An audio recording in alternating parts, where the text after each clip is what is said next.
Dearest people, I've been thinking about habits. One of our big questions to ourselves is, why am I like this? Why is this happening? Why is there depression? Why am I angry? And we sort of look back into the past and try and dig down and find some kind of, reason.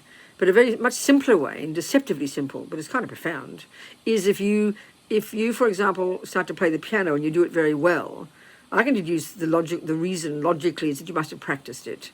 If you sit at the piano and you can't do it properly, I can deduce that you haven't practiced it. There's no other deeper reason. So if you see anger come into your mind quickly, well, you must got the habit. And if some other people have perhaps a habit to be patient, we're going to deduce they must have practiced it. But we tend to see them as set in stone, and then we agonize, So when we understand that what's in our mind are a bunch of habits, then it's a bit of a revelation, really, and it's quite liberating.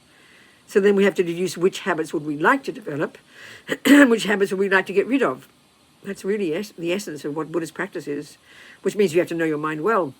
But our problem is we see the habit and then we define ourselves in terms of it. Oh my God, I'm so angry. Oh my God, I'm so hopeless. Oh my God, I'm so anxious. Yes, you are, but they don't define you. They're just habits. Somehow that should loosen it, So having that confidence, then what we have to do is you have to develop the opposite habit, And we have to discover what that is. So if you're angry, the habit is to be patient. If you're jealous, the habit is to rejoice and delight for the other person. Things like this. It sounds simple, and in one sense it is, but it's not simplistic. It's kind of profound, But it's optimistic. It's optimistic. So give it a try.